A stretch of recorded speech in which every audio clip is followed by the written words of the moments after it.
தொடர்ந்து பாஜக மூத்த தலைவர் பொன் ராதாகிருஷ்ணனின் கருத்துக்களை பார்த்தோம். சட்டப்பேரவையில் ஆளுநருக்கு உரிய மரியாதை கொடுக்கப்படவில்லை என்று கூறியிருக்கிறார். ஏற்கனவே பாஜக சட்டமன்ற குழு தலைவர் நயினார் நாகேந்திரனும் செய்தியாளர்களிடம் பேசும்போதும் இதே கருத்தை முன்வைத்திருந்தார். மேலும் அவை மரபுகளை மீறி வெள்ள நிவாரண நிதி கூறுதல், கோட்சே சாவர்கர் வாரிசுகள் என்று பேசுவதும் முறையாக இருக்காது, மரபுப்படி அது சரியான செயல்பாடு அல்ல என்ற ஒரு விஷயத்தையும் பதிவு செய்திருக்கின்றனர். தொடர்ந்து சபாநாயகர் தரப்பிலிருந்தும் சட்டத்துறை அமைச்சர் ரகுபதி தரப்பிலிருந்தும் இதற்கான விளக்கம் கொடுக்கப்பட்டிருக்கிறது. ஆளுநருக்கு உரிய மரியாதை கொடுக்கப்பட வேண்டும் என்பதே எங்களுடைய நோக்கமாக இருக்கிறது. குறிப்பாக தெலங்கானா மாநிலத்தை பொறுத்தவரை அந்த மாநிலத்தில் முதலமைச்சராக இருந்த பாரதிய ராஷ்டிரிய சமிதியை தலைவர் சந்திரசேகர் ராவ் ஆளுநர் உரை இல்லாமல் சட்டப்பேரவை கூட்டத்தொடரை கூட்டுவதை ஒரு நிகழ்வாக அடுத்தடுத்த ஒரு விஷயமாக கடைபிடித்து வரக்கூடிய நிலையில் அதே போன்று தமிழ்நாட்டிலும் நாங்கள் கடைபிடிக்க முடியும், ஆனால் அது போன்றது ஒரு நிகழ்வை முதலமைச்சர் முன்னெடுக்க எங்களுக்கு சொல்லவில்லை என்ற கருத்தையும் தொடர்ந்து முன்வைத்து வருகின்றனர். தற்போது நம்முடைய தொலைபேசி வாயிலாக தமிழ்நாடு காங்கிரஸ் தலைவர் திரு கே எஸ் அழகிரி இணைகிறார். வணக்கம் திரு அழகிரி. வணக்கங்க. இப்ப ஆளுநரின் செயலுக்கு காங்கிரஸ் கட்சி கண்டனம் தெரிவிச்சிருக்கு. திரு செல்வ பெருந்தகை தெரிவிச்சாரு. ஆளுநருடைய இந்த செயல்பாடு, குறிப்பா பாஜக தலைவர்கள், சட்டமன்ற குழு தலைவர்கள்லாம் சொல்றாங்க ஆளுநருக்கு உரிய மரியாதை தரப்படவில்லை, அதனாலதான் இந்த புறக்கணிப்பு, வெளியேறுதல் அப்படின்னு எப்படி பாக்குறீங்க? ஆளுநருக்கு என்ன மரியாதை தரப்படவில்லை என்று சொல்கிறார்கள்? ஆளுநர் தேசிய கீதம் பாடணும்னு சொல்றாரு. அதுல என்ன பிழை இருக்க போகிறது? திமுகவின் அவையை போல சட்டப்பேரவையை நடத்த முயற்சிக்கிறார்கள், அதனாலதான் ஆளுநருக்கு அதுல உடன்பாடு இல்ல, வெளியேறிவிட்டார் அப்படின்னு சொல்றாங்க. இல்லைங்க, அது தவறான தகவல். அது திமுக சட்டப்பேரவையும் அல்ல,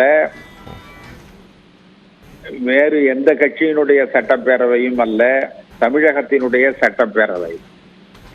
நீங்க சட்டப்பேரவையில நாம் வைத்திருக்கிற மரபு என்னவென்று சொன்னால், முதலில் தமிழ்த்தாய் வாழ்த்தை பாடிவிட்டு அதன் பிறகு அவை முடிகிற பொழுது தேசிய கீதம் பாடுவது என்பது நம்முடைய மரபு. தமிழ்த்தாய் வாழ்த்தை முதலில் பாடக்கூடாது என்று தமிழகத்தில் இருந்து கொண்டு ஒருவர் சொல்வது தவறு. என் தாய் தமிழை பழித்தவனை என் தாயே தடுத்தாலும் விடேன் என்கின்ற சொற்றொடர் நம்முடைய தமிழகத்தில் உண்டு. நாங்கள் எங்களுடைய மொழிக்கு முக்கியத்துவம் கொடுக்கிறோம், எங்களுடைய மாநிலத்திற்கு முக்கியத்துவம் கொடுக்கிறோம், எங்களுடைய தேசத்திற்கு முக்கியத்துவம்.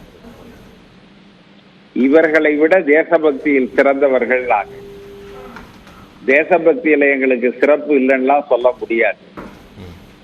எனவே இதுதான் மரபு. பிரச்சனை செய்ய வேண்டும் என்பதற்காகவே அவர் வருகிறார். பிரச்சனையை செய்து அதன் மூலம் தமிழகத்துல ஒரு குழப்பத்தை ஏற்படுத்த முடியுமா என்று அவர் கருதுகிறார். அது நடக்காது. இதன் மூலம் என்ன ஆகும்னா, இந்த அரசாங்கத்தோடு மாறுபட்டு நின்ற தமிழர்கள் கூட இந்த அரசாங்கத்தோடு இப்பொழுது நிற்பார்கள். நீங்க ஒரு தாய் மொழியை புறக்கணிக்க யார் ஒத்துக்கொள்வார்கள்? எந்த மாநிலத்திலையும் யாரும் ஒத்துக்க மாட்டாங்க.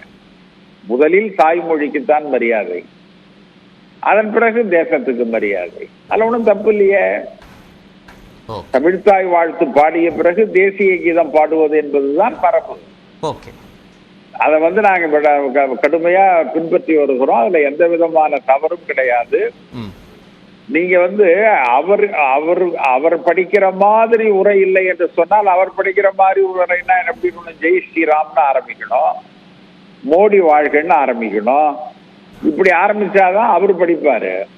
அவரு படிக்கிறதுக்காக ஒரு உரை அல்ல, மக்கள் தெரிந்து கொள்வதற்காகத்தான் இந்த உரை. நன்றி திரு கே எஸ் அழகிரி. இணைப்பில் உங்களுடைய கருத்துக்களை பதிவு செய்தமைக்கு.